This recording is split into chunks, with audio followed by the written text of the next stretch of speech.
ओम शांति। 12 जनवरी 2022 साकार मुरली। मीठे बच्चे, बाप से पूरा वर्षा लेने के लिए विकारों का दान जरूर देना है। देही अभिमानी बनना है।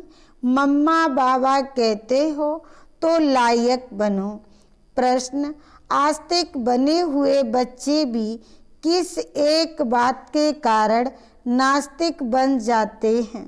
उत्तर, देह अभिमान के कारण, जो कहते हम सब कुछ जानते हैं, पुरानी चाल छोड़ते नहीं। ज्ञान की गोली लगने के बाद फिर माया की गोली खाते रहते।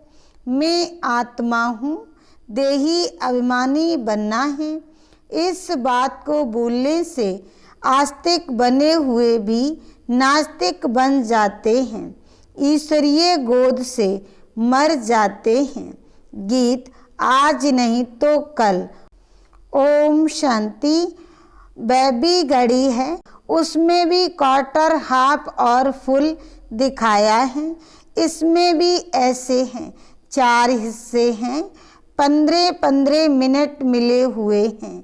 वैसे ये फिर 1 से शुरू करेंगे। इसमें आधा कल्प है दिन, आधा कल्प है रात। जैसे नक्शे में देखा, नॉर्थ पोल में 6 मास रात होती है, तो जरूर साउथ पोल में 6 मास दिन होगा। यहाँ भी ब्रह्मा का दिन आधा कल्प, तो ब्रह्मा की रात आधा कल्प। दुनिया वाले ये नहीं जानते कि ये ड्रामा का चक्र है, जिसको कल्प वृक्ष भी कहा जाता है। इनकी आयु कितनी है? नाम ही है कल्प वृक्ष। इतनी आयु वाला बड़ा वृक्ष तो नहीं होता नहीं, इसलिए इनकी भेंट वन्य ट्री से की जाती है। उनका भी फाउंडेशन सड़ गया है, बाकी झाड़ खड़ा है, इसलिए गाया भी जाता है कि एक टांग टूट गई है, बाकी 3 पैर पर खड़े हैं। दुनिया में ये कोई नहीं जानते आधा कल्प दिन और आधा कल्प रात, अथवा आधा कल्प ज्ञान और आधा कल्प भक्ति। वह आधा आधा नहीं कर सकते। सत्य को बहुत टाइम दे दिया है, तो आधा आधा नहीं हो सकता। कोई हिसाब ही नहीं रहता। मनुष्य आस्तिक और नास्तिक अक्षर का भी अर्थ नहीं समझते। आधा कल्प सृष्टि आस्तिक रहती है, आधा कल्प नास्तिक रहती है। वह आस्तिक पने का वर्षा बाप से मिलता है। कोई भी नहीं जानते तो शिवरात्रि कब होती है? टाइम तो होना चाहिए ना, जबकि बाप आकर रात को दिन बनावे। बाबा को ही आकर भक्ति का फल दे। भक्ति से छुड़ाना है। परम पिता परमात्मा को आना भी जरूर है। पुकारते हैं, पतित पावन आओ। पतित पावन कौन है ये नहीं जानते, इसलिए उनको नास्तिक कहा जाता है। जानने वालों में भी नंबरवार पुरुषार्थ अनुसार हैं। यहाँ रहने वाले भी एक्यूरेट ना जानने के कारण आशर्वद सुनंती कतंती भागंती हो जाते हैं। बाबा का पहला फरमान है पवित्रता का। बहुत सेंटर हैं जहाँ भिखारी मनुष्य भी अमृत पीने जाते हैं। धारणा कुछ भी नहीं कर सकते, विकारों को भी नहीं छोड़ते। जो अमृत छोड़ विष पीते हैं, उनको भस्मासुर कहा जाता है। काम चिता पर चढ़ भस्म हो जाते हैं, देवताएं बनते नहीं। पहले विकारों का दान देना चाहिए। दान दे तब बाबा मम्मा कहने लायक हो। क्रोध भी कम नहीं। क्रोध में आकर पहले तो गाली देते हैं, फिर मारना भी शुरू कर देते हैं, एक दो का खून भी कर देते हैं। अखबारों में ऐसे समाचार बहुत छपते हैं। बाबा से वर्षा लेना है तो इन विकारों से जिनसे दुर्गति हुई है उसका दान जरूर देना पड़े। बाबा कहते हैं, बच्चे तुमको अशरीरी बन चलना है, यह देह भान छोड़ो। कितना समय तुम देही अभिमानी रहे हो, सत्य में तुम आत्म अभिमानी थे। तुम समझते थे हम आत्मा एक शरीर छोड़ दूसरा लेते हैं, वहाँ माया होती नहीं, इसलिए दुख की बात नहीं रहती। यहाँ तो बड़ा आदमी बीमार पड़े तो अखबार में पड़ जाता है, कितना उनको बचाने की कोशिश करते हैं। देखो इस समय पोप का कितना मान है, परंतु इस समय सब हैं नास्तिक, गॉड फादर को जानते ही नहीं तो नास्तिक कहेंगे ना। कोई बाप को 5-7 बच्चे हों तो बच्चे कहेंगे क्या कि यह बाप हमारा सर्वव्यापी है। ये बाप भी कहते हैं मैं रचयिता हूँ, यह मेरी रचना है। रचना में रचयिता व्यापक कैसे हो सकेगा? कितनी सहज बात है, फिर भी समझते नहीं हैं, इसलिए बाप समझाते रहते हैं। पहले नास्तिक थे, अब आस्तिक बनाओ। जो कहे तो बरोबर परमपिता परमात्मा हमारा बाप है, उनसे वर्षा लेना है। कन्यादान में जो पैसे देते हैं उसको भी वर्षा कहेंगे। सुख का वर्षा कौन देते हैं, दुख का वर्षा कौन देते, ये नहीं जानते। भारतवासी स्वर्ग को ही भूल गए हैं, नाम भी लेते हैं, कहते हैं फलाना स्वर्ग में गया, परंतु समझते नहीं। बाप कहते हैं बिल्कुल तुच्छ बुद्धि हैं, गाते हैं पतित पावन आओ, परंतु अपने को पति समझते थोड़ी हैं। बाप कहते हैं पहले अल्प पर समझाओ, परम पिता परमात्मा से तुम्हारा क्या संबंध है? जब कहे हम नहीं जानते, बोलो बाप को नहीं जानते हो। लौकिक बाप तो शरीर का रचयिता हुआ, परम पिता परमात्मा तो आत्माओं का बाप है, तो क्या तुम बाप को नहीं जानते हो? कितनी सहज बात है, परंतु बच्चों की बुद्धि में नहीं बैठती, नहीं तो सर्विस करने लग पड़े। परम पिता परमात्मा से क्या संबंध है, प्रजापिता ब्रह्मा से क्या संबंध है? वह है परम पिता, यह है प्रजापिता। प्रजापिता तो जरूर फिर यहाँ होगा न। प्रजापिता ब्रह्मा का नाम सुना है।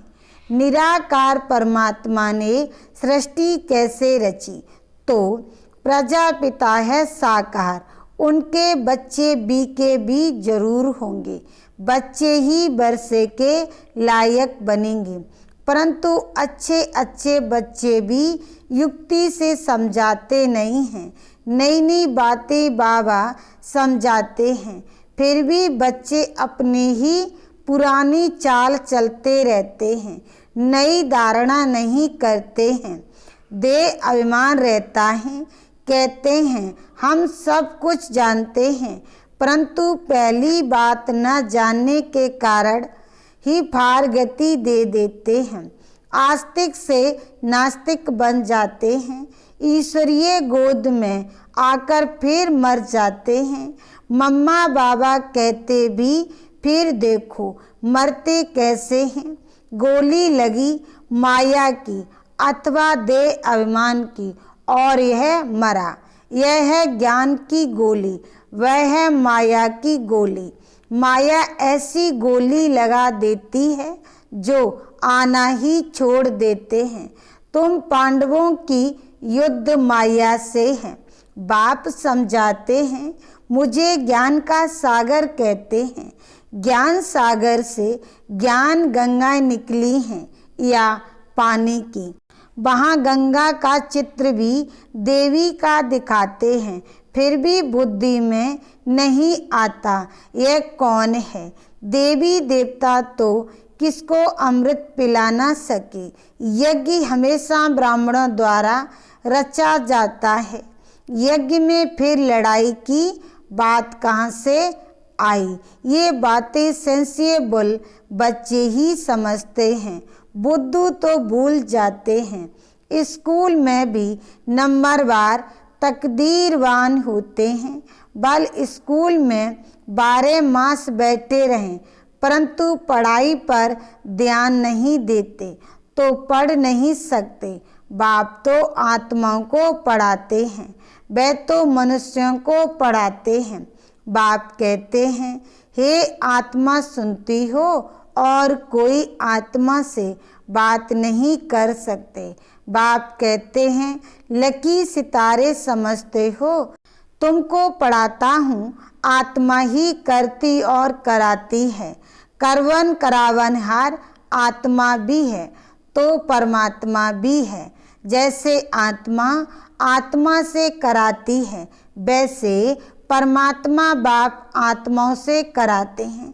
बाप कहते हैं, मैं तुम आत्माओं से अच्छा काम कराता हूँ। सभी को बाप का परिचय देना है। पहले पहले ये प्रश्नावली उठाओ, वह है पारलौकिक परम पिता परमात्मा, वह है लौकिक पिता। आत्मा और शरीर अलग है ना। शरीर का पिता लौकिक बाप, आत्माओं का पिता परम पिता परमात्मा, वह बड़ा बाबा है। सब भगत उनको ही याद करते हैं।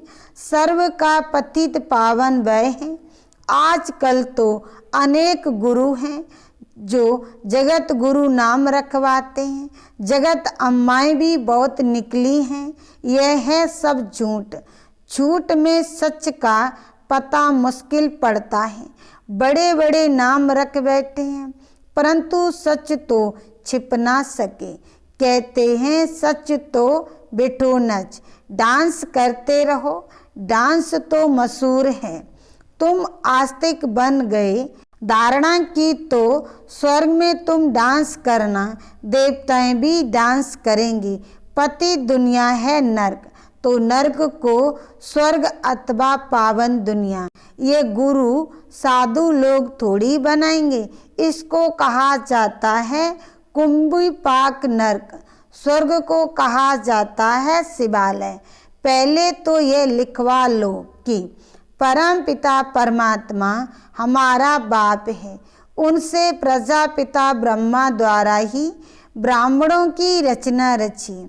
हम शिव बाबा के पोत्रे ठहरे, वर्षा भी वही देंगी, ज्ञान सागर भी वही है। अविनाशी ज्ञान रतन ब्रह्मा द्वारा देते हैं। पहले ब्रह्मा को मिलते हैं, फिर मुख्य वंशावली को मिलते हैं। स्कूल में भी कोई कोई पीछे आने वाले भी तीखे निकल जाते हैं क्योंकि पढ़ाई अच्छी करते हैं। यहाँ भी अच्छी रीत पढ़ना और पढ़ाना है। जो नापास जो आप समान ना बनावे तो जरूर उनसे कुछ न कुछ खामियां हैं, इसलिए धारणा नहीं होती। काम विकार का अगर सेमी नशा भी होगा तो धारणा मुश्किल होगी। लिखते हैं बाबा काम का तूफान बहुत तंग करता है, बेताला बना देता है। बाप कहते हैं बच्चे काम महाशत्रु है, उनको योग बल से जीतो। कल्प पहले भी तुमने जीता है। बाप की गद्दी पर बैठे हो, उनके पीछे रॉयल घराना भी है। सिर्फ एक जन्म पवित्र बनने से इतना ऊंच बन जाएंगे, पवित्र ना रहने से बहुत घाटा पड़ जाएगा। मौत सामने खड़ा है, एक्सीडेंट आदि कितने होते रहते हैं। रजो प्रदान के समय इतना मौत नहीं होता है। अब तो पंप है, आगे इतनी मशीनें आदि नहीं थी। आगे लड़ाई कोई स्टीमर अथवा एरोप्लेन से थोड़ी होती थी। ये तो सब अब निकले हैं, यहाँ के थे नहीं, पहले सत्ययुग में थे, तो फिर संगम पर ही होना चाहिए। जो सुख फिर तुमको स्वर्ग में मिलना है। एरोप्लेन जो बनाते हैं वे भी वहाँ होंगे, प्रजा में भी कोई ना कोई आ जाएंगे, संस्कार ले जाएंगे, फिर आकर बनाएंगे। अभी बनाते हैं विनाश के लिए, फिर सुख के काम में आएंगे। वहाँ तो फुल प्रूफ होंगे। माया की पंप से विनाश होगा। विनाश तो जरूर होना है ना। ब्राह्मणों द्वारा यज्ञ भी रचा हुआ है, इसमें सारी पुरानी दुनिया स्वाहा हो जाएगी। ब्राह्मणों द्वारा ही यज्ञ रचते हैं, मिलता भी ब्राह्मणों को है। ब्राह्मण वर्ण ही सो देवता वर्ण बनता है। शिव बाबा ब्रह्मा द्वारा ब्राह्मण बनाते हैं, ब्राह्मण फिर देवता बनते हैं। कितनी सीधी बात है, परंतु बच्चों पर बड़ा वंडर लगता है, जो इतनी सहज बात भी कई बच्चे धारण नहीं कर सकते हैं। अच्छा, मीठे मीठे शिकिलदे बच्चों प्रति माता पिता बाप दादा का याद प्यार और गुड मॉर्निंग। रूहानी बाप की रूहानी बच्चों को नमस्ते। धारणा के लिए मुख्य सार। पहला पॉइंट, बाप के साथ सदा सच्चा रहना है। विकारों का दान देकर फिर भस्मासुर नहीं बनना है। पवित्रता का फरमान जरूर पालन करना है। दूसरा पॉइंट, विकारों के सूक्ष्म नशे को योग बल से समाप्त करना है। पढ़ाई अच्छी रीत पढ़नी और पढ़ानी है। वरदान, मंजिल को सामने रखा, ब्रह्मा बाप को फॉलो करते हुए फर्स्ट नंबर लेने वाले तीव्र पुरुषार्थी भव। सार में कहा, तीव्र पुरुषार्थी के सामने सदा मंजिल होती है। वे कभी यहाँ वहाँ नहीं देखते। फर्स्ट नंबर में आने वाली आत्माएं व्यर्थ को देखते हुए भी नहीं देखती, व्यर्थ बातें सुनते हुए भी नहीं सुनती। वे मंजिल को सामने रख ब्रह्मा बाप को फॉलो करती हैं। जैसे ब्रह्मा बाप ने अपने को करनहार समझकर कर्म किया, कभी करवनहार नहीं समझा, इसलिए जुम्मेवारी संभालते भी सदा हल्के रहे। ऐसे फॉलो फादर करो। स्लोगन, जो बात अवस्था को बिगाड़ने वाली है उसे सुनते भी नहीं सुनो। लवलीन स्थिति का अनुभव करो। बाप का बच्चों से इतना प्यार है, जो रोज प्यार का रेस्पॉन्ड देने के लिए इतना बड़ा पत्र लिखते हैं, याद प्यार देते हैं और साथी बन सदा साथ निभाते हैं। तो इस प्यार में अपनी सब कमजोरियां कुर्बान कर समान स्थिति में स्थित हो जाओ। ओम शांति।